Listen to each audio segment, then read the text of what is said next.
오늘 우리 말씀은요, 마태복음 6장 우리 16절부터 우리 18절까지 보겠습니다. 마태복음 6장 16절로 18절까지입니다. 네, 우리 찾으셔서 우리 한 목소리로 짧으니까요, 같이 합독하도록 그렇게 하겠습니다. 네, 16절입니다. 같이 읽겠습니다. 시작. 금식할 때에 너희는 외식하는 자들과 같이 슬픈 기색을 보이지 말라. 그들은 금식하는 것을 사람에게 보이려고 얼굴을 흉하게 하느니라. 내가 진실로 너희에게 이르노니 그들은 자기 상을 이미 받았느니라. 너는 금식할 때에 머리에 기름을 바르고 얼굴을 씻으라.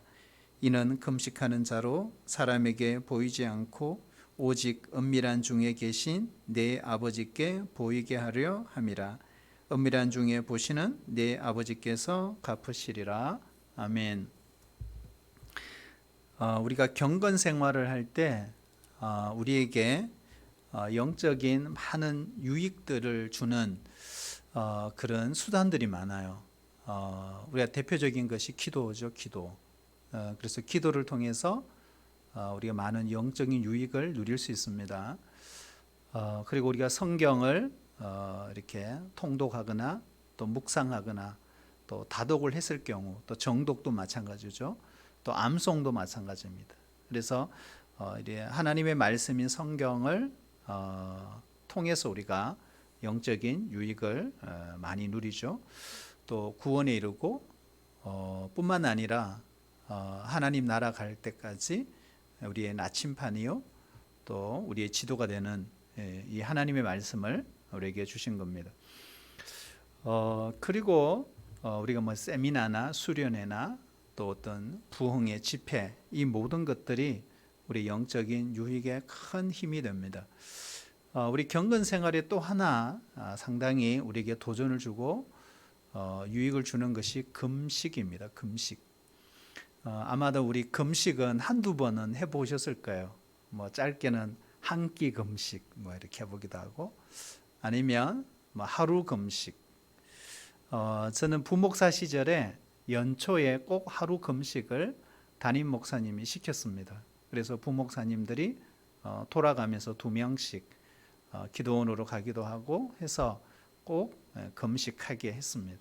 그래서 한 해를 시작하면서 먼저 지도자, 영적 리더들이 앞장서야 한다 하고 이렇게 권면했던, 어떨 때는 2박 3일로 또 기도원을 들어가기도 그렇게 한 적이 있습니다. 여러분, 이 금식은 쉽게 말하면 그거죠. 먹지 않고 마시지 않는 게 금식입니다. 그렇죠?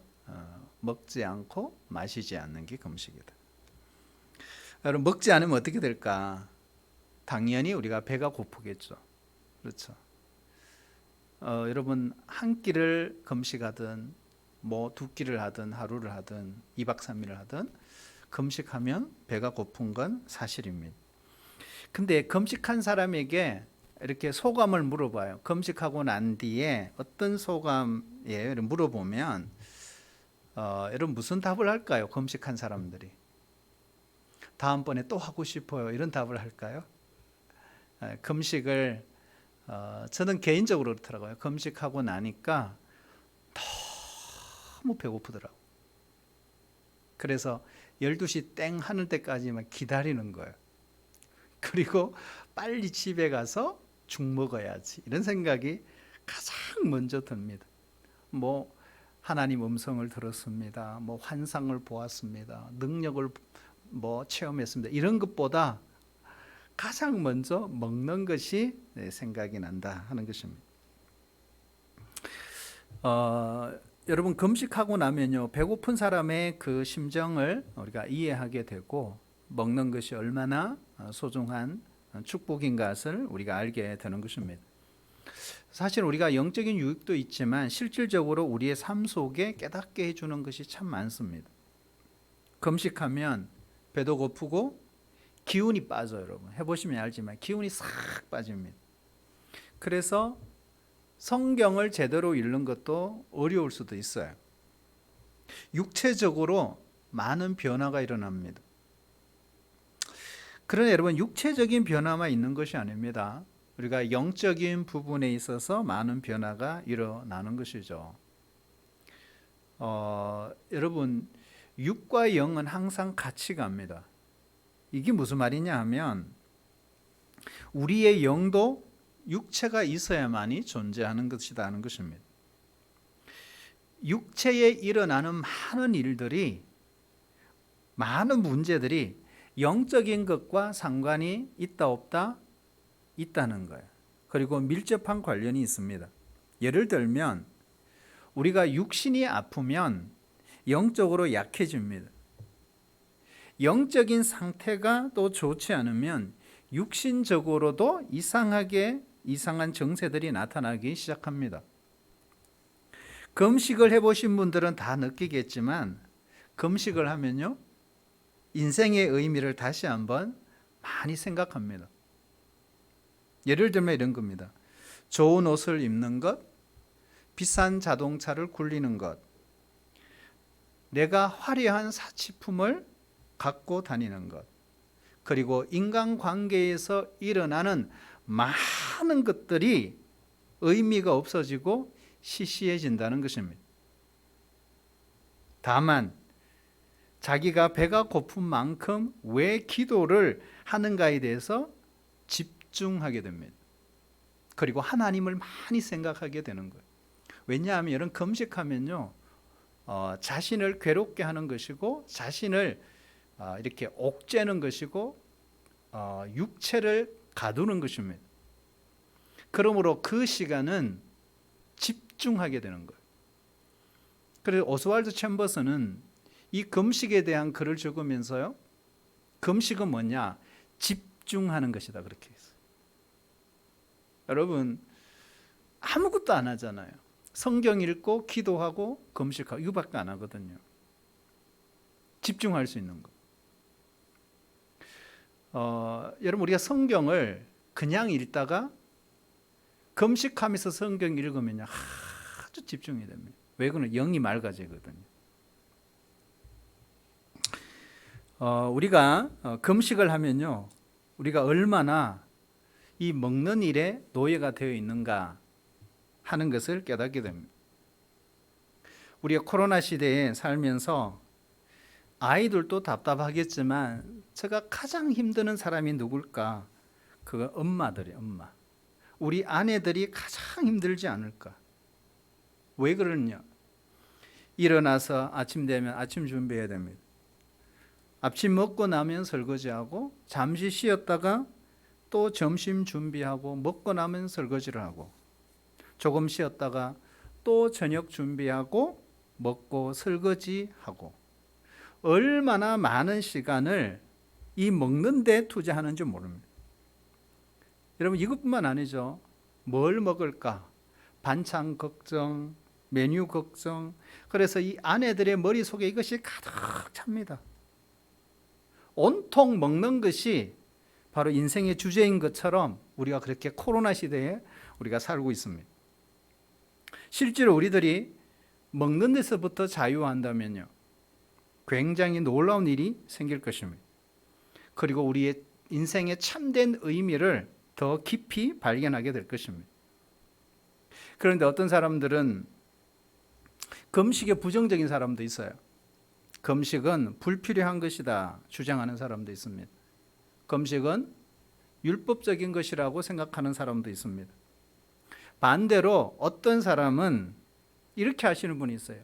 하루 먹고 내 뜻대로 안 되면 또 금식하고, 또 하루 먹고 내 뜻대로 안 되면 또 금식하고, 금식병에 걸린 사람도 있습니다.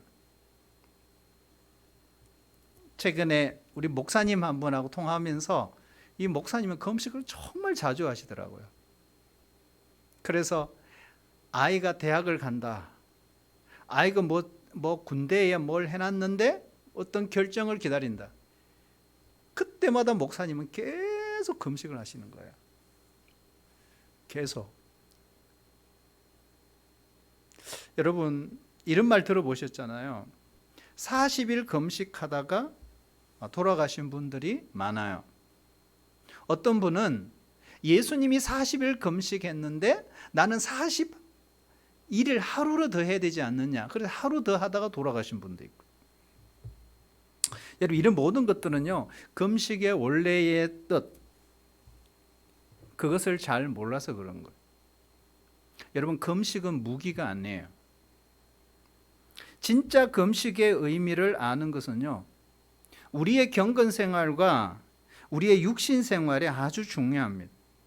그래서 오늘 예수님께서 이 금식에 관해서 아주 상세하게 우리에게 가르쳐 주셨고요, 금식을 할 때 구체적으로 어떤 방법으로 해야 하는지를 우리에게 일러주고 있는 것입니다. 예수님도 40일 금식하셨잖아요. 그러나 내가 40일 금식했어, 이렇게 자랑하신 적이 한 번도 없습니다. 이것이 너무 중요합니다. 영적인 생활에 있어서 우리가 깊은 신앙생활을 하는 것은 중요합니다. 그러나 그것보다 더 중요한 것은 다른 사람에게 나의 영적인 부분을 과시하지 않는 것은 더 중요한 부분입니다.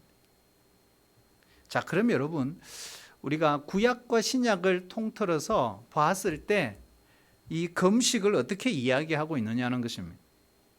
한번 따라해 볼까요? 죄를 슬퍼하고 회개할 때 금식했습니다. 그러니까 죄를 슬퍼하고 회개할 때 금식을 했습니다. 하나님께서 이스라엘 백성들에게 요구한 것은요, 1년에 딱 한 번 무조건 해야 됩니다. 의무예요. 반드시 한 번은 금식해라, 이렇게 선포를 하셨어요. 그게 언제냐? 레위기 16장에 나오는 대속죄일입니다. 그러니까 7월 10일 대속죄일에는 모든 백성들이 하나님 앞에 금식하며 나오라고 했어요. 거기 한번 보면요, 이렇게 돼 있어요. 레위기 16장 29절에 이하 보면 이렇게 돼 있어요. 너희는 영원히 이 규례를 지킬지니라.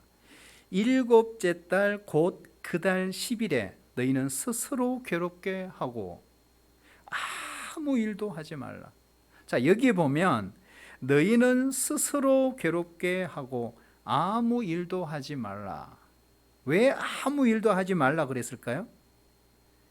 여러분, 이런 뜻입니다. 죄를 생각하는 것만으로도 아무 일도 손에 잡히지 않아야 한다.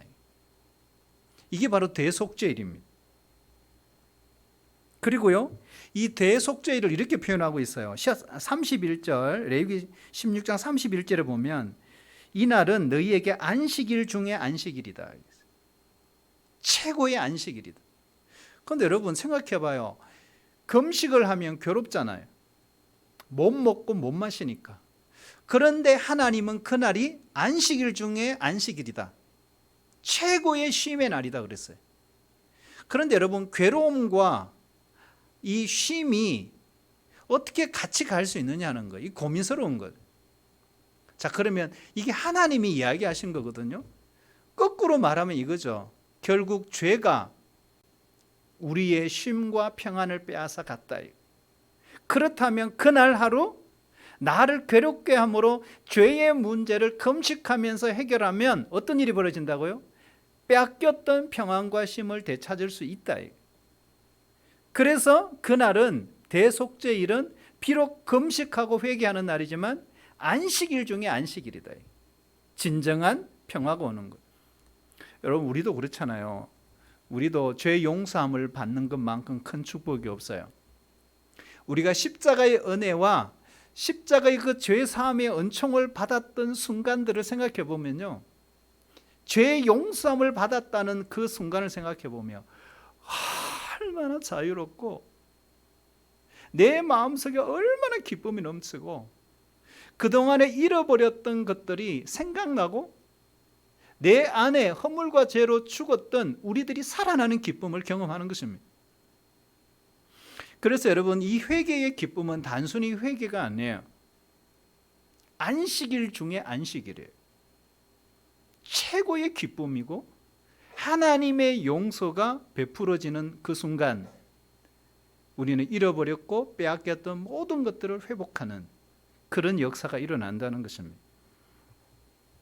그래서 하나님은 이스라엘 백성들에게 이렇게 1년에 꼭 한 번 의무적으로 모든 백성이 대속죄일에 금식하며 회개할 것을 요구하신 것입니다. 그러니까 유대인들은 기본적으로 1년에 한 번은 금식을 하루 한다는 것입니다. 그리고요, 구약 성경에 보면 국가가 위기에 처했을 때도 그들은 금식을 했습니다. 이거 대단한 일이죠. 하나님의 선지자, 이 선지자들의 말씀을 듣고 그들은 또 회개하고 금식을 했어요. 우리가 대표적으로 요나의 설교죠. 이 설교를 들었던 니느웨 백성들이 회개하고 금식하고 죄를 뿌리고 하나님 앞에 엎드렸다, 이렇게 되어 있습니다. 요엘서도 보면 우리가 요엘 묵상했잖아요. 요엘 선지자도 요엘 2장 12절에 보면 이제라도 금식하고 울며 애통하고 내게로 돌아오라. 너희는 옷을 찢지 말고 마음을 찢고 여호와께로 돌아오라. 우리가 겸손히 금식하고 회개할 때 하나님께서 역사하시는 거예요. 특별히 회개해야 되는 줄 알면서도 회개가 되지 않을 때, 우리가 나쁜 것을 고쳐야 되는 줄 알면서도 못 고칠 때, 특별히 마음이 강팍해질 때 우리는 금식해야 합니다. 여러분, 우리 신자는요, 나만을 위한, 나의 문제만 위한 금식을 하면 안 돼요. 우리가 다른 사람의 문제가 생겼을 때 그 사람의 죄를 마치 나의 죄처럼 여기면서 대신 회개하고 금식할 수 있어야 하는 것입니다. 나라가 어려움을 겪을 때 회개하고 금식하는 것이 우리 크리스찬들의 해야 될 일인 것입니다. 그래서 구약 성경에는 회개하고 금식했다 하는 걸 알 수 있습니다. 두 번째는 따라볼까요? 하나님께 도움을 구할 때, 우리가 하나님께 도움을 구할 때 금식했어요. 여러분, 금식은요 단식 투쟁이 아닙니다. 우리가 종종 TV 보면 막 단식 투쟁하신 분들 있잖아요. 뭐 일주일, 뭐 15일, 뭐 이렇게 하시고. 근데 여러분, 단식 투쟁은 왜 할까요? 단식 투쟁은 정치적인 목적 때문에 하는 것입니다. 다른 말로 표현하면 다른 사람에게 압력을 가하고, 좋은 말로 말하면 공갈치는 거죠. 우리가 유명한 인도의 간디도 비폭력을 앞세우면서 단식을 엄청 했습니다. 그것이 비폭력적인 설득력을 가질 수는 있지만 하나님과는 관계가 없습니다. 금식은 자기 자신의 영적인 만족을 위해서 하는 것도 아니에요. 조심해야 되죠. 그렇다고 내가 금식을 하면서 이 금식을 통해서 다른 사람들을 위협하는 것도 아닙니다. 그리고 압력을 주기 위한 것도 절대로 아닙니다. 금식은 자기 자신이 하나님 앞에 겸손히 나아가기 위해서 하는 것입니다. 예를 하나 들면 이거죠. 에스더입니다. 왕후 에스더를 우리 잘 알죠.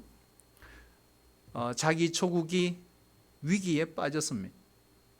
하만이라는 사람에 의해서 유대인 전체가 죽음을 당할지도 모르는 심각한 위기에 처했습니다. 그럴 때 에스더는 삼촌 모르드게에게 이렇게 말합니다. 유대인들을 다 모아 주십시오. 그리고 저를 위해서 3일간 먹지도 마시지도 마시고 금식을 해 주십시오. 그렇게 금식한 후에 제가 왕에게 나아가겠습니다. 왕이 부르지도 않았거든요. 나아가면 죽는 거예요. 그러면서 이렇게 말하잖아요. 죽으면 죽으리다. 여러분, 금식은요, 은혜를 구하기 위해서 하나님 앞에 나아가는 겸손한 태도인 것입니다. 특별한 일을 위해서 우리가 금식할 때요, 하나님은 빨리 역사하십니다. 그래서 금식이 힘이 있어요. 여러분, 세상에서 제일 내 뜻대로 되지 않는 것이 있어요. 그게 뭘까요? 우리 부모님들은 다 알아요. 내 뜻대로 안 되는 게 딱 한 가지가 있어요. 뭐 남편도 내 뜻대로 안 되긴 안 돼요. 그런데 가장 안 되는 게 뭐예요? 자녀예요, 자녀. 안 됩니다, 여러분. 여러분, 자녀의 문제가 생겼을 때는 금식해야 합니다. 여러분, 부부의 관계에도 문제가 생길 수 있죠. 금식해야 합니다. 우리가 이혼할 수밖에 없는 상태에 이르렀을 때 금식하며 하나님 앞에 겸손히 나아가야 합니다. 현대 의술로 고칠 수 없는 불치의 그 병에 걸렸을 때도 하나님의 긍휼과 하나님의 자비를 바라면서 금식하면서 우리가 기도할 수 있습니다. 주님, 나를 도와주세요. 이 문제가 너무나 심각해서 내가 혼자 이 짐을 질 수 없습니다. 밥을 먹을 수가 없습니다. 주님, 저를 긍휼히 여겨주세요. 여러분, 금식할 때요, 하나님 우리 기도를 들으십니다. 그리고 환경을 바꾸어 주십니다. 우리의 마음의 자세를 바꾸어 주십니다. 우리가 금식하며 기도하다 보면 어떨 때는 날씨도 바꾸어 주십니다. 세 번째로 따를까요? 자신을 위해서. 여러분, 자신을 위해서 우리 금식할 수 있습니다. 우리 자신의 연단을 시키기 위해서 적절한 금식이 중요합니다. 여러분, 우리가 적당하게 또 때에 맞게 금식하면요, 우리의 육체와 영혼이 큰 유익이 있습니다. 그러나 너무 의무적으로 과도한 금식은 해로울 수도 있어요. 그런데 아예 안 하는 것도 문제예요. 여러분, 금식은 은사가 아니잖아요. 자신의 영적인 유익을 위해서 하나님께 나아가기 위해서 금식하는 겁니다. 그런데 여러분, 이 금식이 나의 의의 도구가 되면 안 돼요. 어떤 분은 그냥 나는 40일 금식 2번 했어, 명함에 찍어 다니는 우리 동기 목사님도 계세요. 자, 우리 시편 35편 우리 13절 우리 같이 한번 읽어볼까요? 네, 같이 읽겠습니다. 시작. 나는 그들이 병들었을 때 굵은 베옷을 입으며 금식하여 내 영혼을 괴롭게 하였더니 내 기도가 내 품으로 돌아왔도다. 아멘. 자, 여기 보면 내 영혼을 괴롭게 하였더니, 이게 금식입니다. 근데 마지막에 보면 중요한 게 내 기도가 내 품으로 돌아왔다. 이게 무슨 뜻일까요? 내 기도가 내 품으로 돌아왔다는 것은 하나님께서 내 기도를 응답해 주셨다, 이런 뜻입니다. 여러분, 이 말씀을 보면요, 금식은 결국 이거죠. 내 영혼과 내 육체를 괴롭히는 것입니다. 그런데 이렇게 함으로써 어떻게 해요? 기도 응답이 되었다는 거죠. 역사가 나타난다는 겁니다. 뿐만 아닙니다. 다른 사람의 배고픔과 연약함에 눈을 뜨게 됩니다. 우리 금식하다 보면 그럼 내가 병들면 병든 사람을 이해하게 됩니다. 내가 경제적으로 어려우면 경제적으로 어려운 사람들의 입장을 이해하게 되는 것과 똑같습니다. 우리가 신앙생활을 할 때 너무 편안하면요, 신앙생활을 잘 못합니다. 무엇인가 좀 불편해야 영적인 상태가 좋아집니다. 금식은 자신을 괴롭히는 것입니다. 먹고 싶을 때 다 먹고, 자고 싶을 때 다 자고, 마시고 싶을 때 다 마시고, 쉬고 싶은 거 다 쉰다. 그러면 영적인 상태가 문제가 생깁니다. 그래서 여러분, 우리가 금식을 하면은 우리 인간의 본능적인 죄, 인간의 가장 본능적인 죄가 있어요. 그게 뭐야? 탐욕이에요. 탐욕. 말하자면 이런 거죠. 탐욕을 쉽게 풀이하면 이런 말입니다. 더 잘 살고 싶고, 더 성공하고 싶고,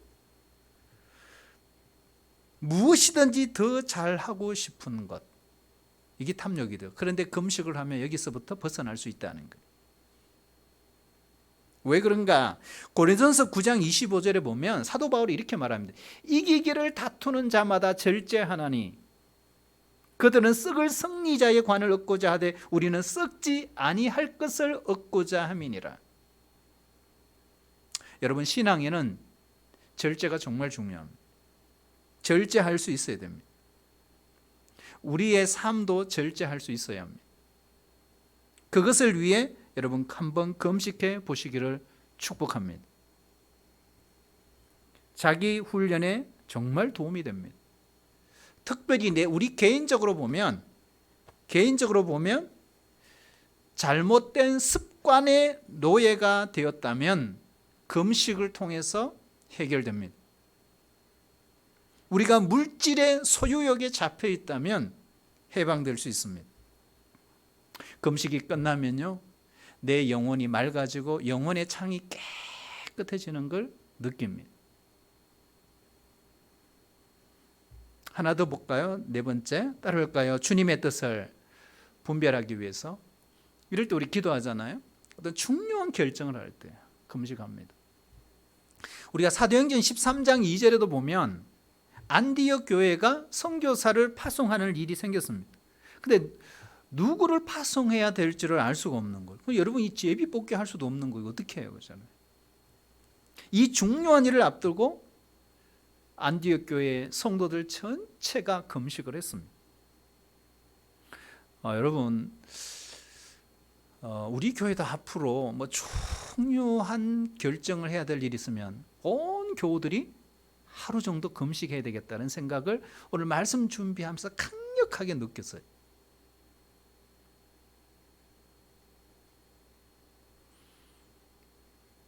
네, 다들 동의를 하시는 것 같아요. 네. 여러분, 기도하며 금식했는데 그 결과 어떻게 됐습니까? 바나바와 바울을 세워서 안수하고 기도해서 파송하기로 결정했습니다.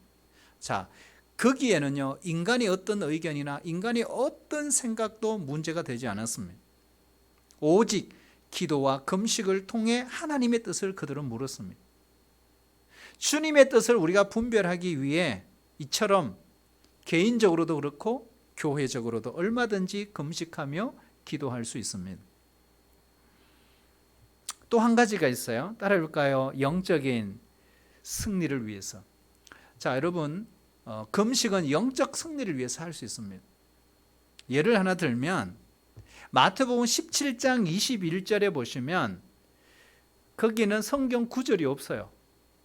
마태복음 17장 21절에 보면 뭐라고 있습니까?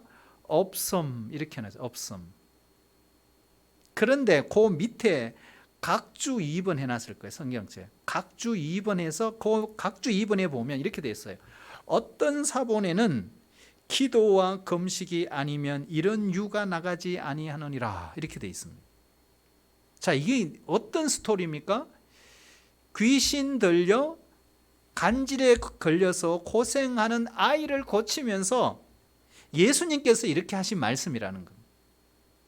다시 말하자면 지금 귀신과 대결해서 승리하기 위해서는, 영적인 승리를 위해서는 그 목적을 위해서 바로 이 금식이 사용될 수 있다, 이런 말입니다. 여러분, 나에게 어떤 영적인 힘, 능력, 성령의 충만, 하나님의 권능, 이것을 사모하고 얼마든지 금식하며 기도할 수 있습니다. 근데 제가 장담하건대 2박 3일만 금식해 보시면, 3일 한번 금식해 보세요. 3일 금식해 보시면 능력이 임합니다. 그리고 내 영혼이 맑아집니다.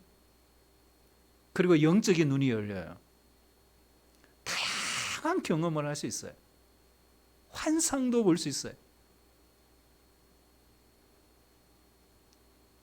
그러니까 하나님의 그 능력, 그 영적인 능력을 체험할 수 있어요.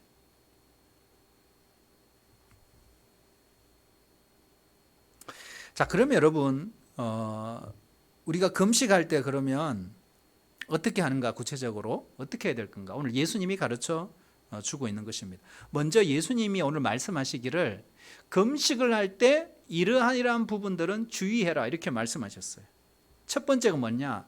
슬픈 기색을 하지 말라, 이렇게 돼 있어요. 슬픈 기색을 하지 말라. 그리고 얼굴을 흉하게 하지 말라. 근데 여러분, 예수님이 이렇게 말씀하실 때는 이유가 있습니다. 그냥 아무 의미 없이 이렇게 말씀하신 게 아니에요. 우리가 앞에서 이야기했지만 하나님께서 이스라엘 백성들에게 요구한 금식은 1년에 딱 한 번입니다. 그런데 바리새인들은 그렇지 않았어요. 1년에 한 번이 아니었어요. 바리새인들은 얼마나 금식했어요? 일주일에 2번이에요. 엄청난 거예요. 일주일에 2번이면 52주면 얼마예요? 100번이 넘습니다. 누가복음 18장 12절에 보면 바리새인들은요, 이걸 아주 자랑스럽게 기도했어요. 나는 일회에 2번씩 금식하고 또 소득의 11조를 드리나이다. 그러니까 막 두 손을 들고 성전을 향해서 막 기도를 하는 거예요. 이게 자랑이에요. 이게 자랑. 여러분, 우리 꼭 기억해야 됩니다. 내가 금식을 몇 번 했든지, 얼마나 길게 했든지, 얼마나 짧게 했든지, 금식이 자신의 영적인 자존심이 되어버린다면 이미 금식 자체가 의미가 없어집니다. 바리새인들은 선전용으로 금식을 사용했습니다. 내가 이런 사람이야. 자신들을 알리기 위해서 금식을 했다는 거예요. 그래서 예수님이 이걸 반대한 거죠. 여기 보면 왜 그들은 일주일에 2번 했을까? 이게 참 궁금하지 않아요? 왜 2번일까? 많이 하면 3번 정도 해버렸거든요. 왜 2번일까? 이유가 있어요. 우리가 구체적으로는 알 수는 없지만 아마 이런 여러 가지 추측이 있을 수 있습니다. 아마도 바리새인들은 이런 생각을 하지 않았을까요? 옛날에 우리 조상들은 하나님께서 명령하신 그대로 순종했다는 거예요. 1년에 딱 한 번 대속죄일에. 근데 이제는 세월이 흘렀고 이제는 훨씬 더 우리가 경건해야 되지 않겠느냐. 그래서 한 번보다는 2번이 좋지 않겠냐. 그래서 일주일에 2번 정도. 그리고 우리는 바리새인이잖아. 이 정도는 해야 사람들로부터 존경도 받고 인정도 받지 않을까. 이런 생각을 충분히 할 수 있습니다. 그리고 바리새인들은 일주일에 2번 언제 했을까요? 월요일과 목요일입니다. 근데 왜 월요일과 목요일일까? 이걸 연구하는 사람들이 학자입니다. 2가지 해석이 있어요. 첫 번째 해석은 유대인들은 월요일과 목요일이 장날이라고 합니다. 장날. 그래서 그날 장날 많은 사람들이 모인다는 거예요. 그래서 그 모였을 때 자신들을 드러내려고 하는 이런 거. 또 한 가지 해석이 있습니다. 목요일은 모세가 시내산에 올라간 날입니다. 목요일이. 월요일은 하산한 날입니다. 그래서 유대인들이 모세를 본받아서 일주일에 우리는 2번씩은 기도해야 된다. 모세의 후손이지 않느냐. 이렇게.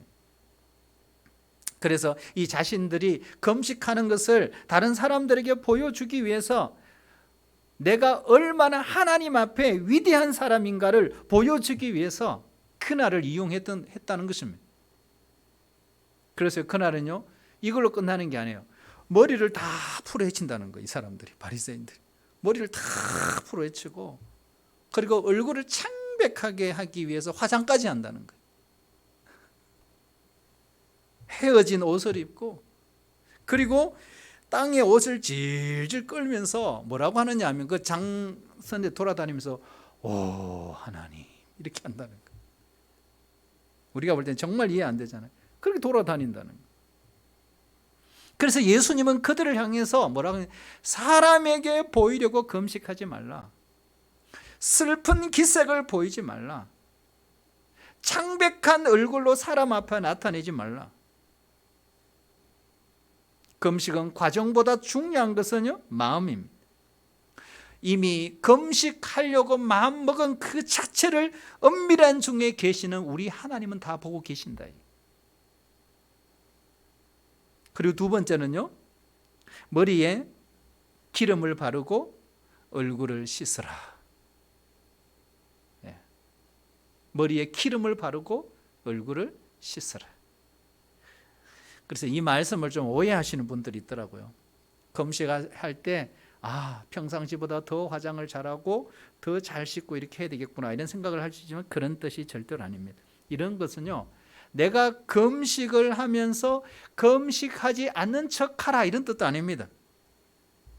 이게 무슨 말일까요? 여러분 보세요. 머리에 기름을 바르고 얼굴을 씻어라. 이거는 평상시에 하는 일이잖아요. 그러니까 금식하면서도 어떻게 해요? 우리가 일상생활 하는 것처럼 계속해라 이런 뜻입니다. 자연스럽게 하라.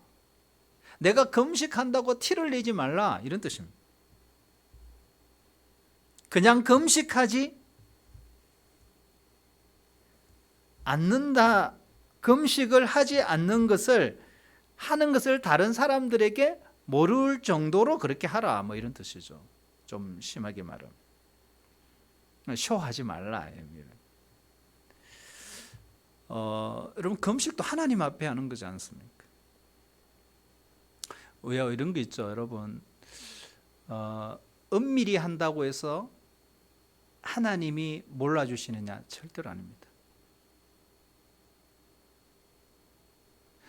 나를 숨기면 하나님이 나타내십니다. 내가 낮추면 하나님이 높이십니다. 자기 행위를 감추면요, 하나님의 의와 하나님의 거룩함을 하나님 스스로 나타내실 것입니다. 내가 죽을 때 예수님이 살아나는 것입니다. 예수님이 제자들에게 이렇게 말씀하셨잖아요. 아무든지 나를 따라오려거든 자기를 부인하고 자기 십자가를 지고 나를 따를 것이니라.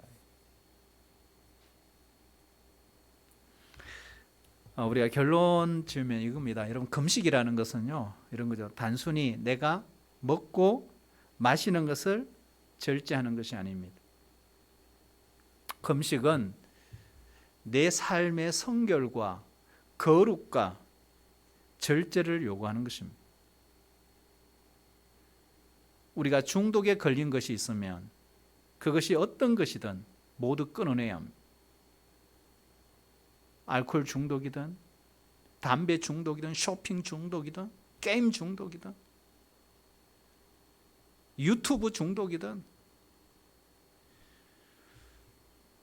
신자라면 그것이 주님의 뜻이라고 할 때 안 할 수 있는 결단이 필요한 것입니다. 여러분 그때부터 우리의 영혼의 창이 열리기 시작하는 거예요. 켄 가이어라고 하는 작가가 영혼의 창 이런 말을 처음 썼잖아요. 켄 가이어. 여러분 영혼의 창이 흐리면 안 돼요. 우리가 금식하면서요, 흐려있던 영혼의 창이 맑아집니다.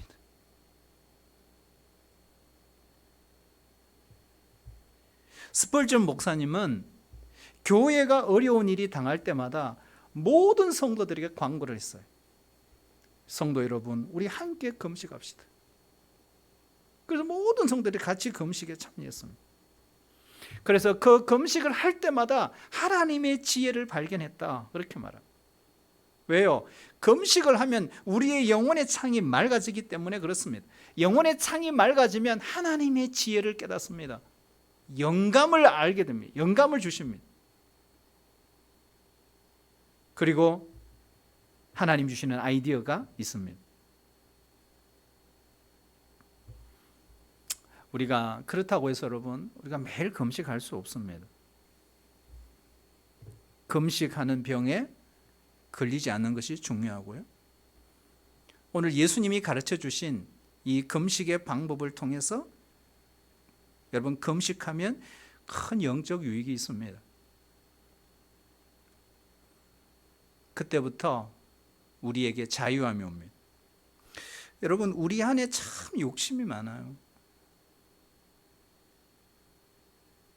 우리 금식을 통해서 우리 욕심에서부터 자유롭게 되는 거죠. 물욕에서부터 자유롭게 되는 거죠. 우리의 탐욕에서부터 자유롭게 되는 것입니다. 내가 붙들고 있는 세상의 그 중독으로부터 해방되는 것입니다. 하나님께서 우리 한 해를 시작하면서 며칠이든지 좋습니다. 하루도 좋고 3일도 좋고 이틀도 좋습니다. 한 끼도 좋습니다. 여러분 금식하면서 이 한 해를 영적으로 승리하기 위해서 다시 한번 이런 금식에 한번 도전해 보시고 우리의 영혼의 창을 맑게 깨끗하게 거룩하게 성결하게 해서 이 한 해를 우리가 좀 힘차게 출발하면 얼마나 좋을까 이런 생각을 해봅니다. 오늘 말씀을 통해서 우리 모두에게 영적인 또 신앙의 큰 유익이 있기를 주의 이름으로 축복합니다.